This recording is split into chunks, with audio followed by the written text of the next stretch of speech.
Ladies and gentlemen of the 2012 Corps, take your seats. The program is about to begin.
about 4 weeks ago, we were in the same room where I welcomed you to the Atlanta Institute, and now I am honored to close out our summer together, the 2012 Atlanta Court. This event serves to celebrate the tremendous achievements in student learning that have taken place in your classrooms over the last only 15 days of instruction and the trajectory of your own development as teachers. Before I get too far down that path, though, I have a few shout-outs to make. I want to recognize a host of people, both inside and outside of Teach for America, who have made this institute possible. So first, without the support of Sheltering Arms Learning Centers,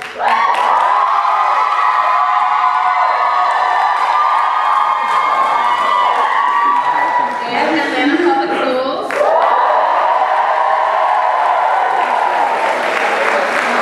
our institute would not be a reality. I cannot say enough just how much all of us here really value and appreciate the partnership that we have with you all. And we appreciate how you welcomed us into your schools and given us the privilege of teaching your students. Day in and day out, we learn from the experiences and the wisdom of our faculty advisors, our custodial staff, our instructional coaches, our school site administrators, at all of our 14 schools. And so please join me in giving our district and school partners a big round of applause.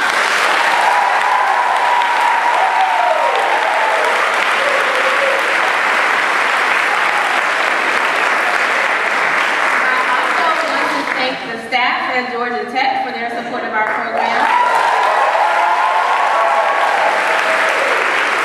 We are fortunate to have our institute hosted here at this wonderful university for the 7th year in a row.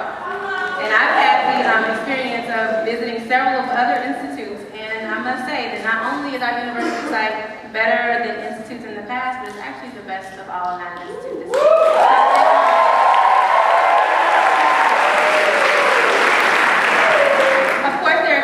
People on our staff who have been working countless hours since Institute ended last year and making sure that our summer here would be a success in all terms. So to the other 4 members of my IMT, please stand when I call your name. Diana Philo.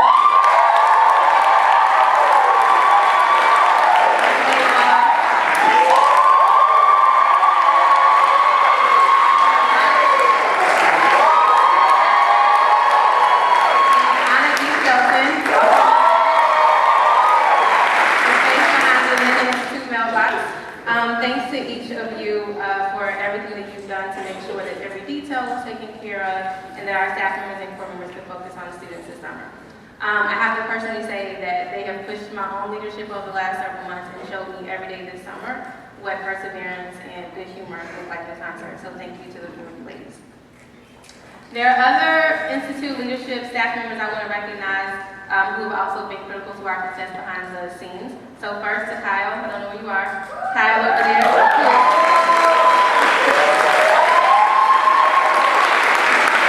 Kyle has helped to make sure our institute is very data driven. Jacinta Williams, I don't know where you are. Jacinta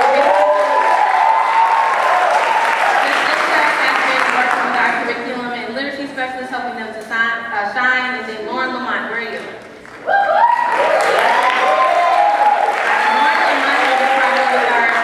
So thank you to the 3 of you as well.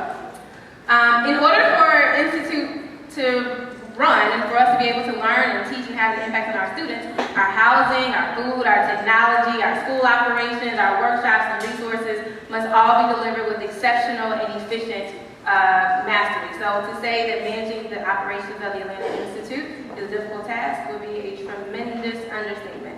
So coordinating our luxury buses that, travel through the Atlanta traffic, providing food and communication and wireless printing and ensuring that there's just a second's wait of time in the copy machines for all of our staff members and all of our core members takes nothing less than stellar leadership. So can I have our operations directors and operations coordinators please stand up and receive a large round of applause.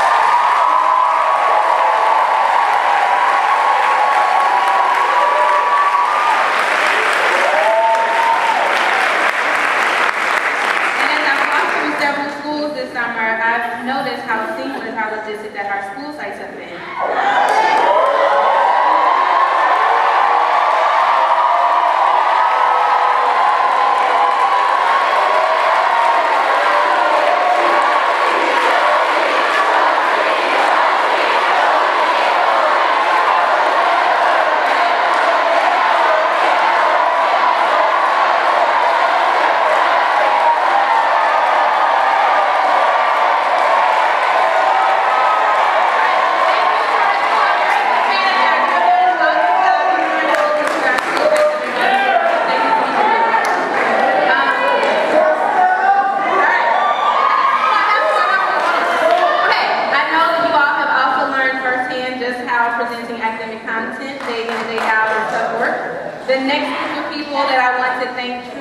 embodies what it means to work relentlessly and to stop at absolutely nothing to ensure that learning occurs each day. So whether it's been explaining the finer details of key points over and over and over, pushing your thinking on academic expectations and what it takes for Marcus to have his perfect haircut, or how to teach a struggling reader and improve her fluency. Our curriculum and literacy specialists have modeled excellent teaching while the chairman has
round of applause.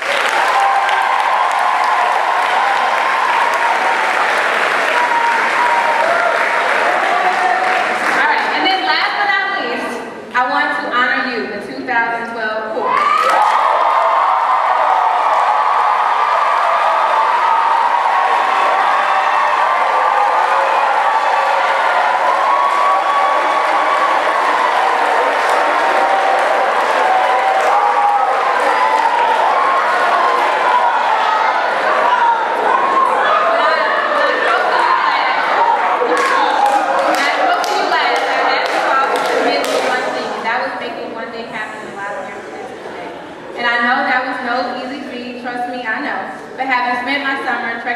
Atlanta and seeing you all in action, I have to say, you knocked it out of the park. I have a couple of examples for you. Zaire, a student in Mr. Page's classroom. Zaire wants to be a boxer and an artist, and this summer, for the very first time, he was able to articulate exactly how math is going to help him in both of those career paths. Here's a direct quote. Well, if you think about proportions and the work we are doing with Mr. Page, it all connects to art. I need to be able to find these measurements and make the art matter for my audience, and math does that. Every day, I get why math matters now. Zaire can even tell you his exact 5-year plan to make sure he goes to college and makes his life dreams a reality, whether a boxer or an artist.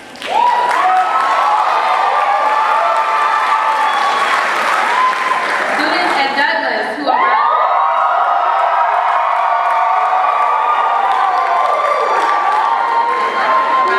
7:45 have to be held in the cafeteria until about 9:55, which is the time the second block starts. 3 students in Hannah and Alex's class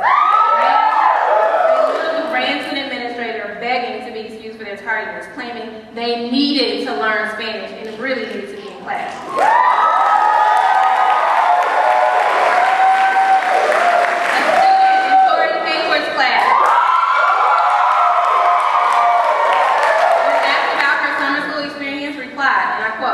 When I'm in Mr. Hayward's class, I feel smart. I feel like a part of something. Like, if you don't get it, they won't leave you behind. They'll break it down for you. If they see you really get it, they'll up the level by giving you more work and making it more challenging. Chanel, Bob, and many other core members at Bolton Academy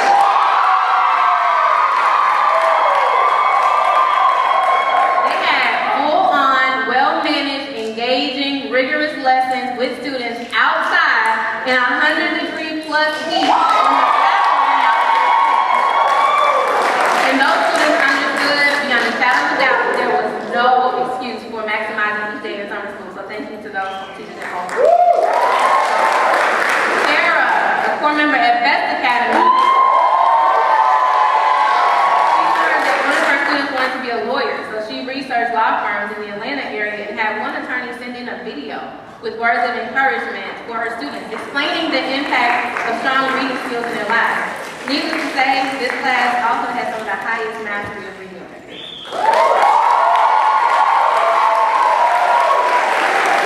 Not to go on and on and on about countless things that you all have done this summer, but these are just a few examples, and I wanted to say those just because that literally is what making one day looks like. And in the face of some significant challenges along the way, I know. So some of you, I know, you're placing content areas which you yourselves who are not experts. You ask yourself, how am I supposed to teach math or science or Spanish? And I was a psychology major. I know, I heard you. Some of you learned early on just how far behind some of your students really are. And some of you ask yourselves, how am I supposed to engage my kids in the omnivore's dilemma when they struggle with decoding and reading fluency? I heard that one too, I know. Some of you realize just how hard it is to get into the minds of students. I mean, what is a pattern to a 4-year-old? I still don't know.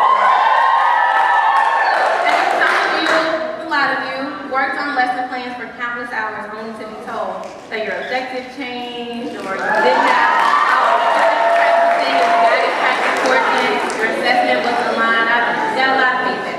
And I heard that one too. But guess what?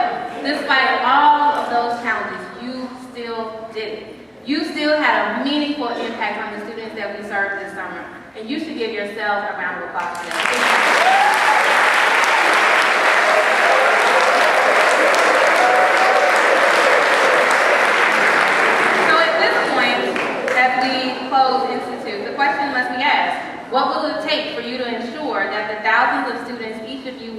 continue to serve over the next 2 years have a similar experience. Just imagine that for a second.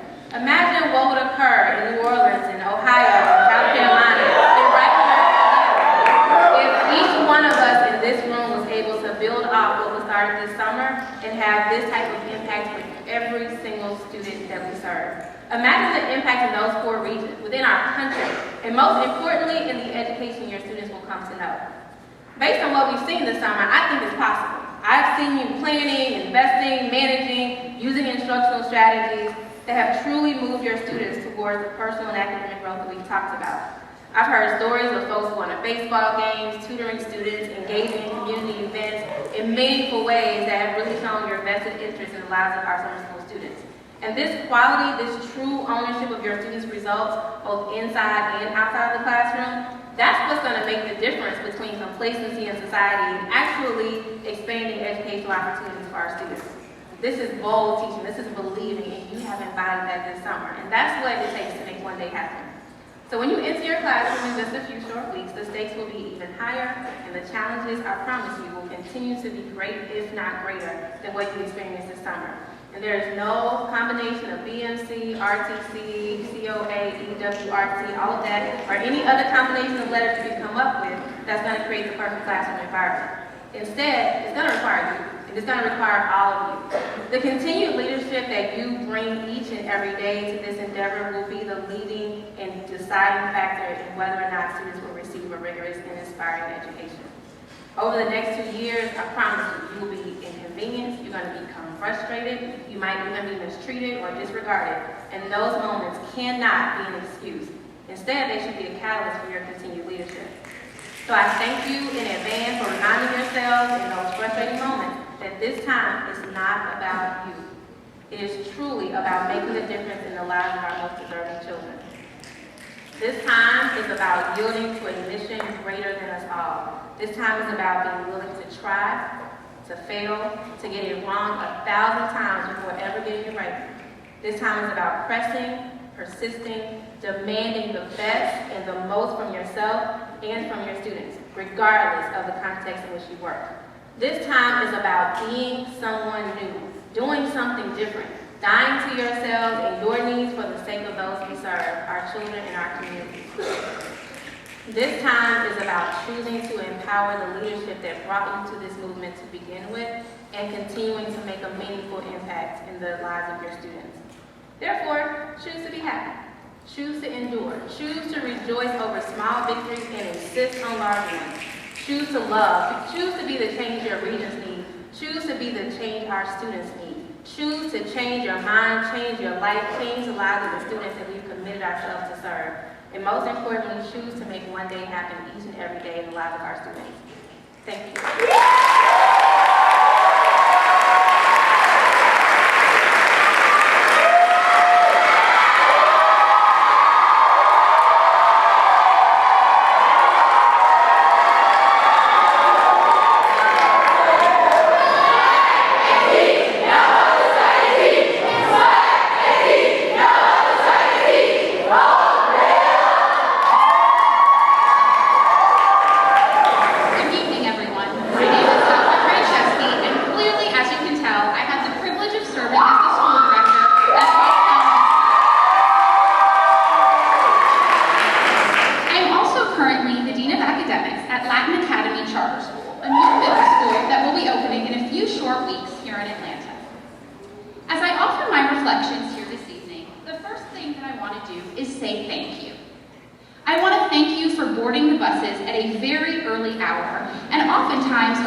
Writing lesson plans, refining lesson plans, and making those last-minute changes to make sure that your kids got the most rigorous content possible.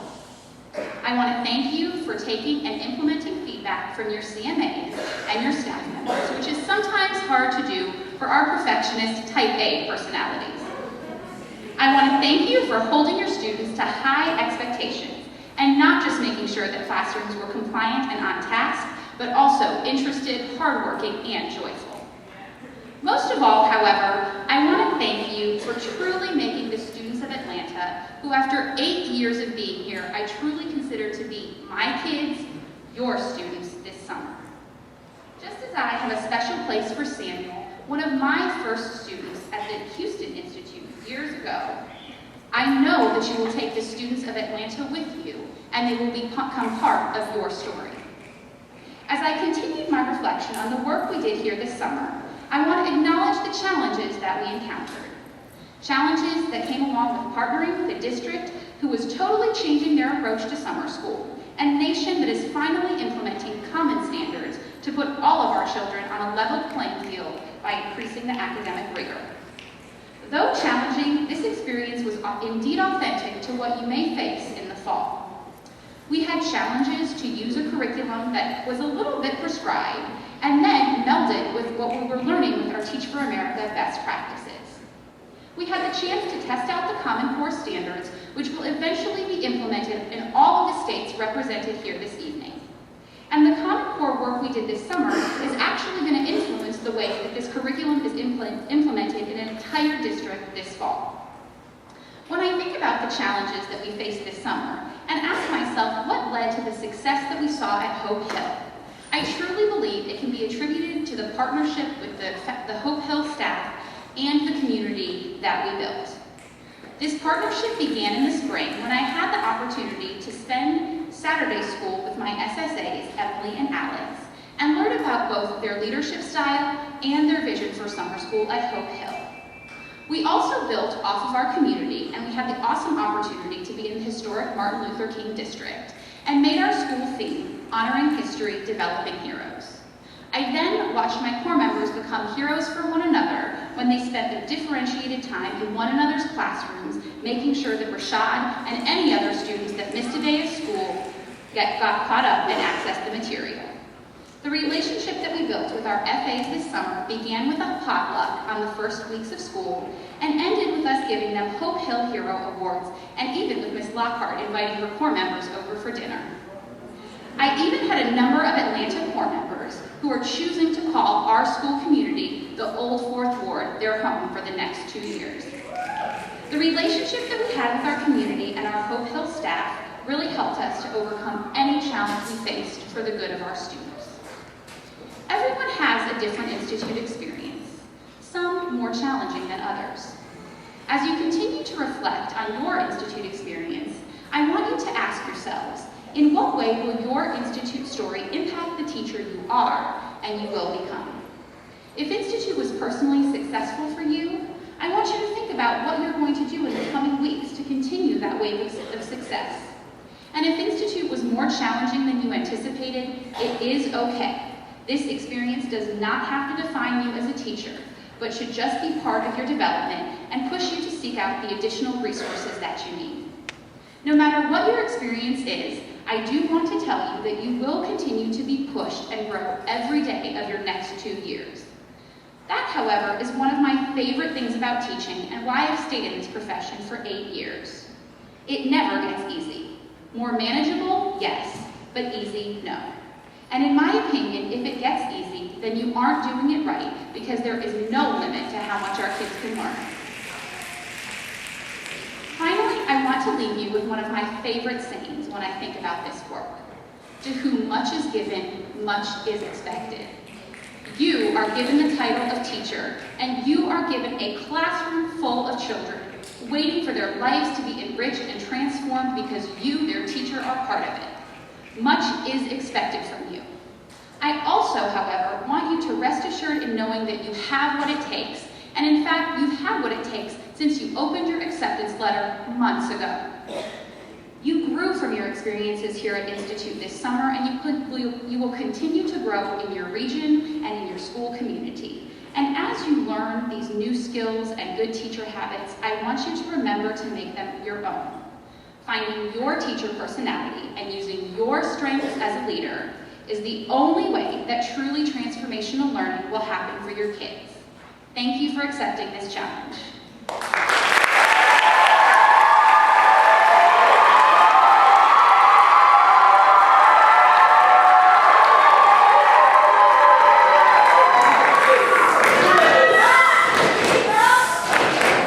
Hey,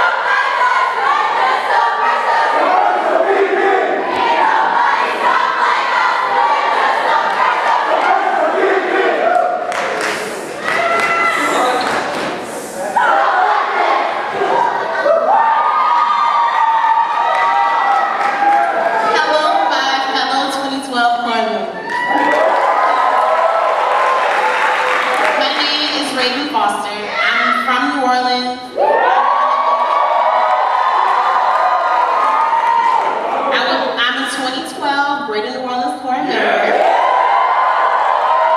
And this summer I had the privilege to teach 6th grade science at King Middle School. So we've made so many memories, like memories that are going to last us a lifetime, truly. And these memories have led us to make stories that just have empowered us so much.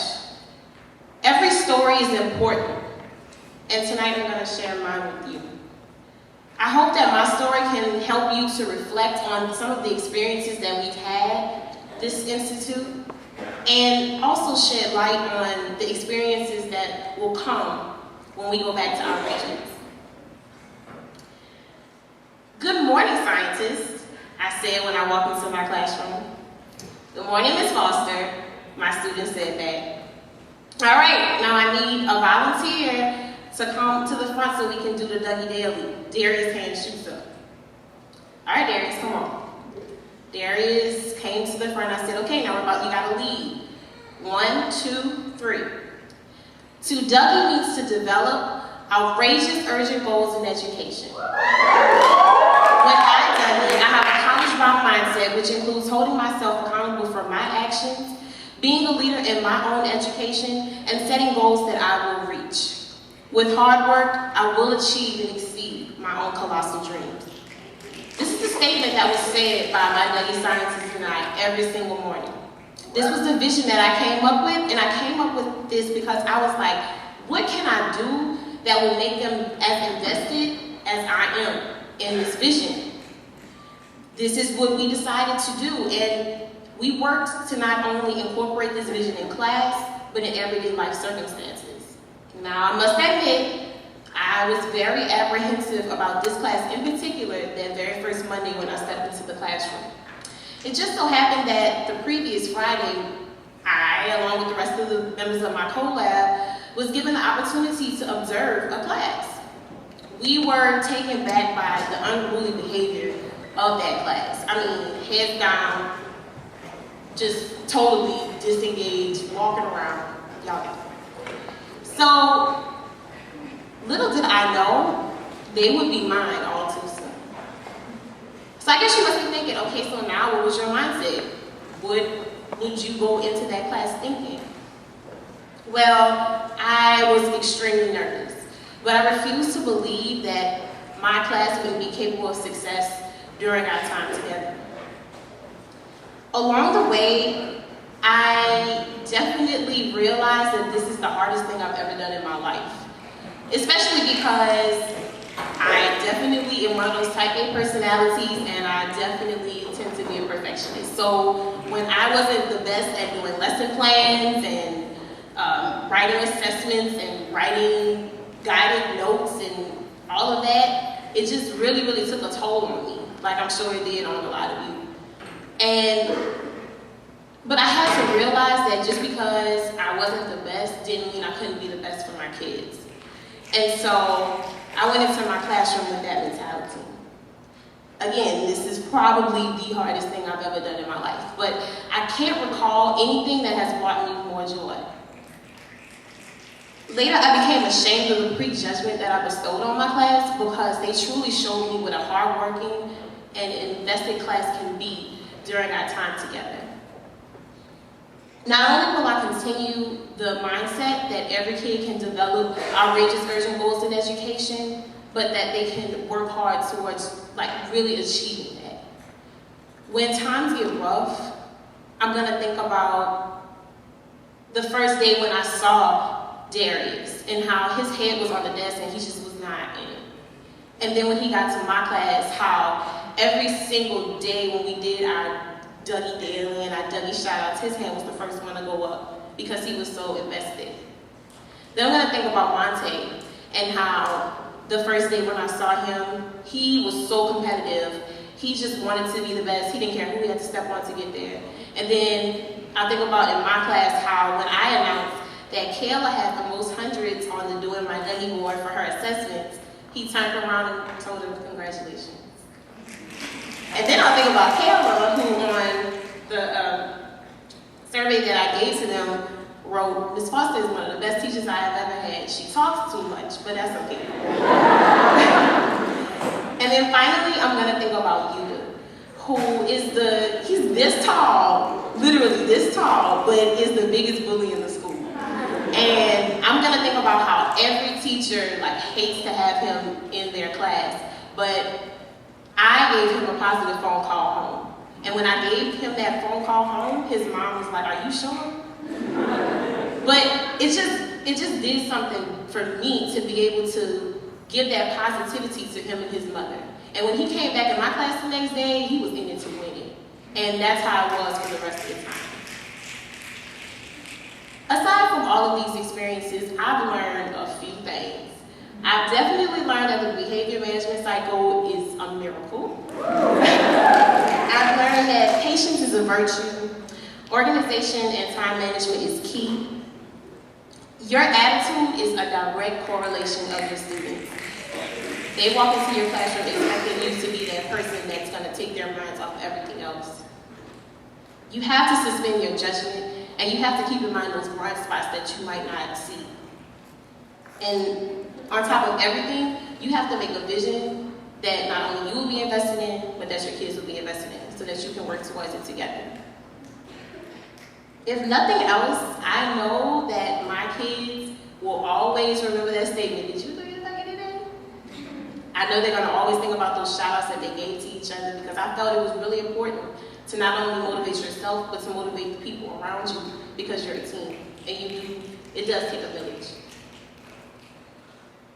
So finally, I just want to say, in order to be transformational, in order to make that change, it's a step-by-step process. It takes you and your kids coming up with goals, reaching those goals, and then continuing that process. We have a lot of work to do. I know I have a lot of work to do when I get back. But I hope that you all can facilitate that process, and I know that we all will become transformational. Thank you.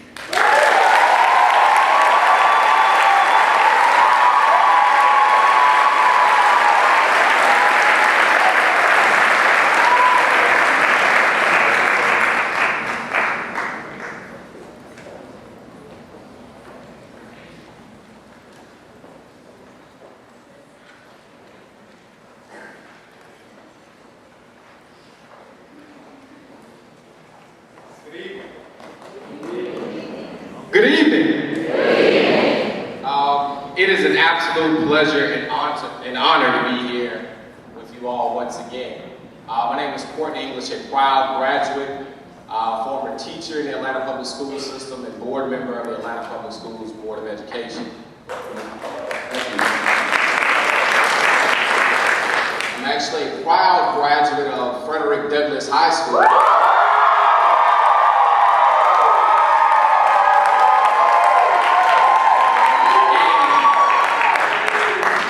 In addition to that, I'm actually a founding teacher of Best Academy.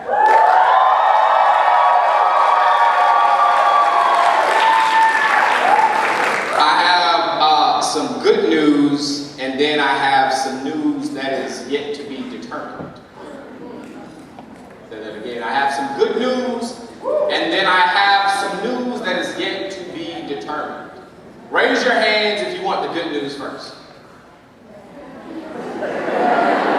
Raise your hands if you want the news that is yet to be determined first. All right, you're going to get the good news first, because that's how I structure my remarks. The good news is simple. You survived Institute. You survived Institute. Give yourselves a round of applause.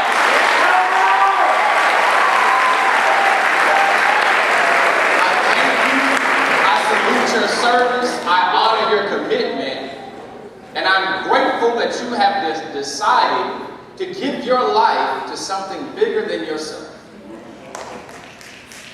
I like that.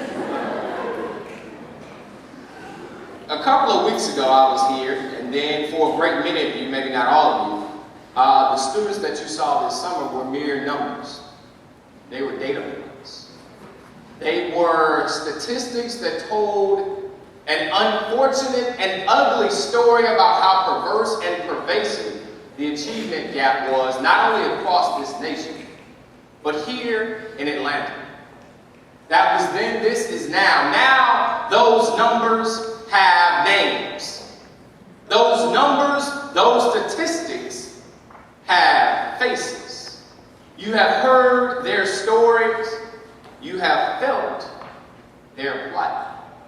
And more importantly, most importantly, you understand their potential. Now, you made it. You survived Institute. And now for the news that is yet to be determined. You made it. You survived Institute.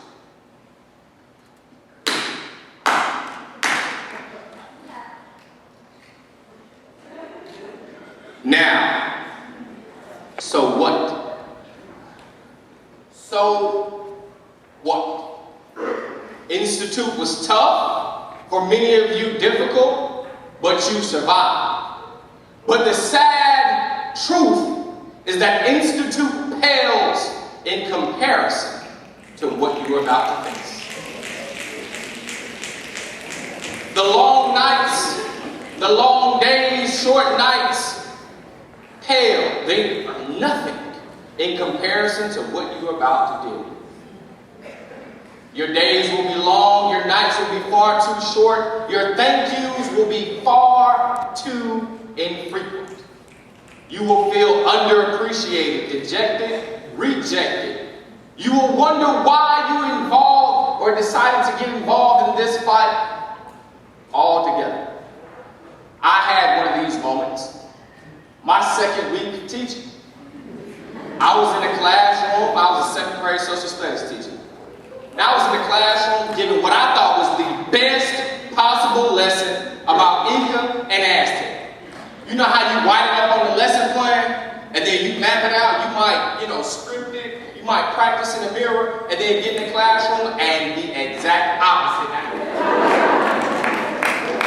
I had a kid by the name of Deshaun. Deshaun, I'm thinking I'm doing a phenomenal job. Deshaun, I look over and Deshaun is throwing stuff. He's trying to hit another kid with his notebook. He's got a desk flipped over. I don't know what's going on. And I decided, I said, I'm going to pull Deshaun out of class. We're going to have a conversation. And I asked Deshaun, simply put, what's going on? He looked me directly in my eyes and said, frankly, Mr. English, I don't give a flippity-flip about Inca and Aztec. And I said, well, wait a minute. Why not? This is exciting stuff.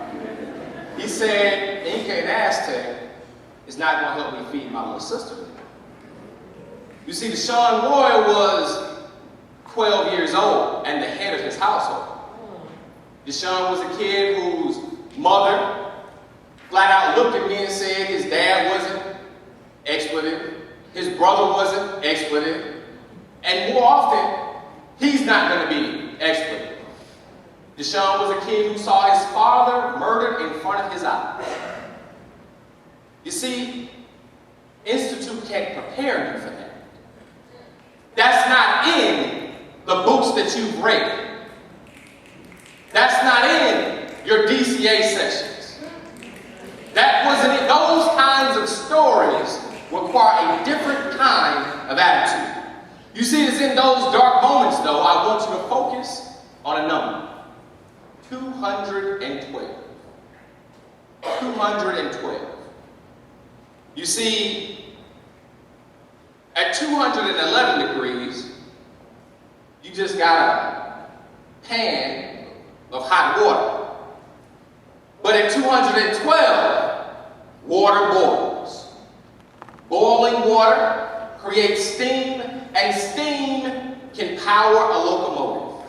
So I stand here boldly asking you, what are you willing to do for that extra degree? I stand here declaring that if not for that extra degree, the students who you not only serve,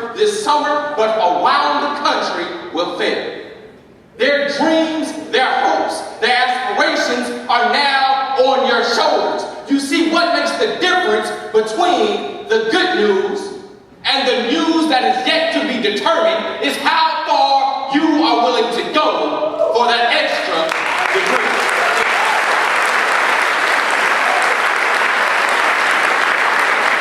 In those dark moments, remember that all that you have, all that this nation hopes to become, rests on how well we educate our youth. The future of our nation, the future of the students that you will serve, depends simply on that extra degree. I welcome you to the family, no, to the army that is Teach for America. And I demand that extra degree. Thank you.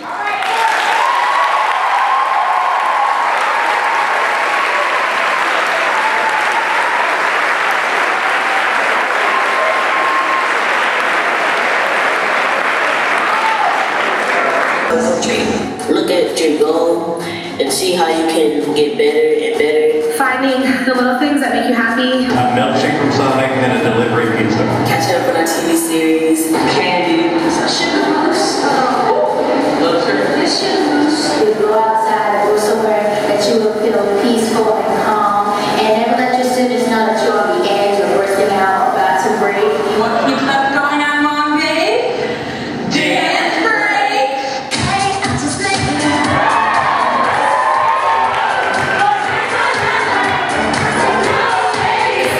Little something, Rachel. I'm the warm-up. I get knocked down.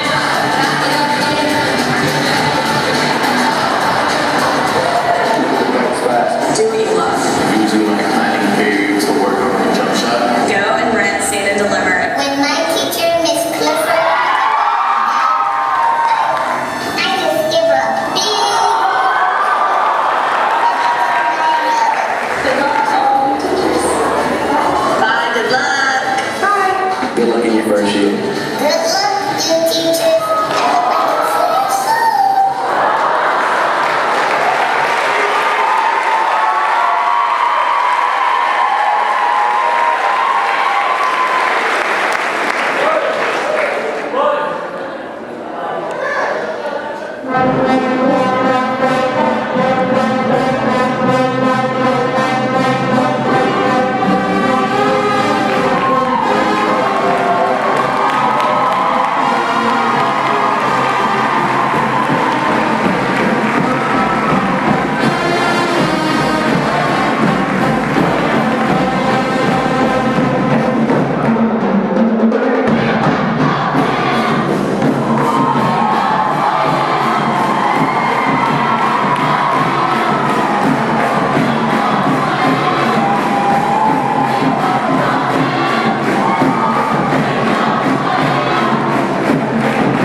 give another round of applause for the band.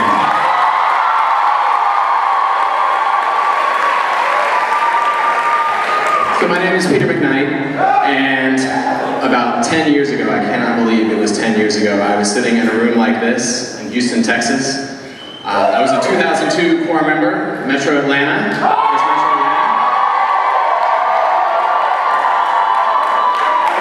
Taught geometry, calculus, and AP calculus at South Atlanta High School. We get kids from Long and King. We taught some of our kids at Douglas.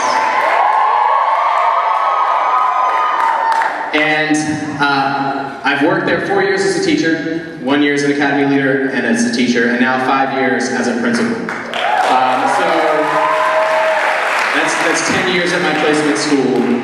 But honestly, if you had found me in the audience then and asked asked me and told me, you will still be in Atlanta, you'll still be in education, you'll still be in Atlanta public schools, you'll still be at your placement school, I probably would have disagreed with you.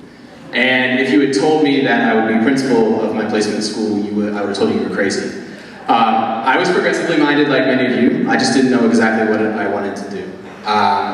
And then if you had talked to me after probably my first month in the classroom, I probably would have disagreed even more strongly. I did not feel like the core member with a stage-worthy experience at that point. And within my first month, I actually had a gumdrop thrown at me. I was turning and facing class. It landed squarely in my breast pocket. It was my favorite flavor. Social Justice, Keith Glass. I have to tell you a little about Keith first. Keith came to us on the third day of school in 9th grade. Keith managed to mess up so badly and have such a serious disciplinary incident they had to transfer him to our school from the school where he was. Keith did not always do likable things. Keith, honestly, there were times as late as his junior and senior year when I did not think that Keith would necessarily make it. But he did. And it's important because you are about to go out and teach a whole bunch of Keiths.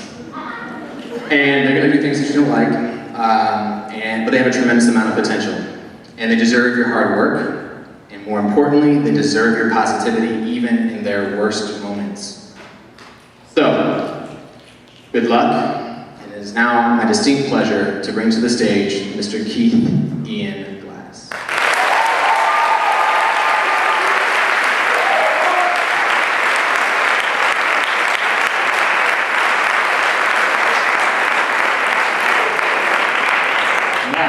Accepted time.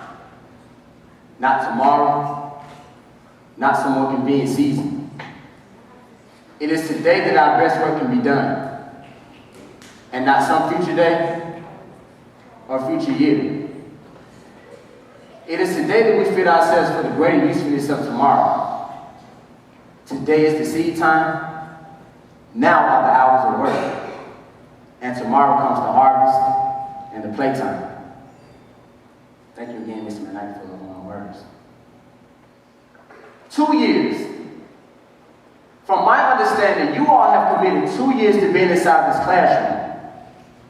So let's talk about how 2 years equates to 24 months, 738 days, 17,520 hours, 1,051,200 minutes, 63,072,000 seconds. Now, of those 72,000 seconds, today, I have 420 of them to get something off my chest. Now, we talk about one day, but before we talk about this one day, I guess I should tell you all about a mental image I have in my mind of a young man that desired nothing more than to have his father in his life. But we all are a product of what we don't have. And in this spirit, this young man grew to be the young man standing before you all today. I am a young man, but I'm also a statistic. I call myself a statistic because the only thing I can remember from high school is how I skipped class just to go to the bathroom and hit the dice game to get me a quick come up, and I still graduated. Shout out to number 46. I even remember how I went inside that classroom and I sat all the way in the back and I played and I talked and I joned. And then I waited for that person that I knew still did their work in class finished, and I went up to them, got their paper, went to the back, copied down, and I went and turned it to the teacher like I had been sitting there doing my work the whole time. And I still graduated. Shout out to number 46. Even when I knew I needed to stay for that tutorial, I went to football practice, I went to basketball practice, because I was ready to do my thing on this field and on this court before I was ready to do my thing inside this classroom. And then some days I'd kick it at the school with all my friends because I didn't feel like going home for their apparent reason. And I still graduated. 312 seconds left. Yes, I graduated. But I graduated with a GPA of a 1.77. And out of the 50 seniors in my one school, I graduated number 46. Shout out to number 46. You see, all my teachers told me that I had potential to be a great student in class and out of class, but because I ran the halls, because I chased the girls, and because I decided to do everything what I was supposed to have been doing, that potential that they said I had, I never reached. 285. I was on number 46 for myself. But to people like Mr. Chancellor, who never saw me as being number 46, but always seen me as being number 1. And it's all about that one he saw in me, that one potential for greatness, that one opportunity for excellence, that one chance to take my spot on the shoulders of giants, all come together for me on that one day. And it's all about that one. So now my question is, who will be that one for the next one? If you are here because you're saying, well, I didn't get that six-figure job, or I didn't get into that master program, so I decided to do Teach for America, then I tell you to leave.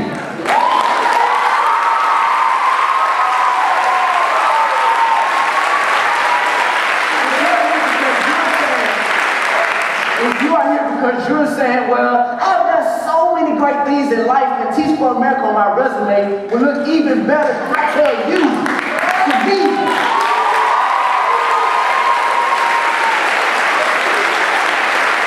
If you are here because you're saying, well, Teach for America is paying the bills and allowing me to live this comfortable lifestyle, leave. Leave, because if you stay, you are committing to entering a war where children are not soldiers, but they are innocent bystanders to the blind eye of society.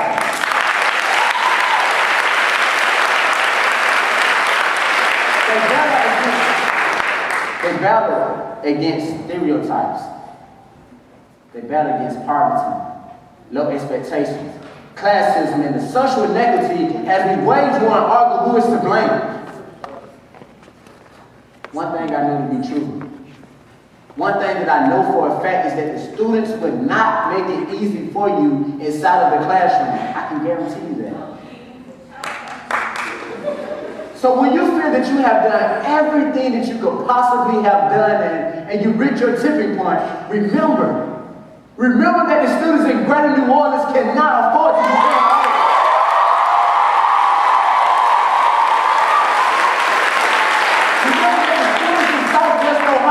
cannot afford to waste another moment. Remember that the students in South Carolina cannot.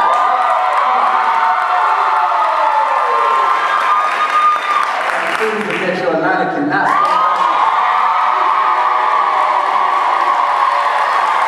The time is now. 60 seconds. Dr. Martin Luther King Jr. once said, you all can be great because you all can serve. You don't need a college degree to serve. Your subject and verb do not have to agree to serve. You only need a heart full of grace and a soul generated by love. And as we leave, as you all leave and return to your respective regions to serve, remember that you all must follow. This concept is perhaps one of the most important ideas of this movement. You must follow your students to be sure each and every one of them reach their full potential. You must follow them to be sure that they persevere. And you must follow them through the struggles of darkness and uncertainty to be sure that they all achieve their one day.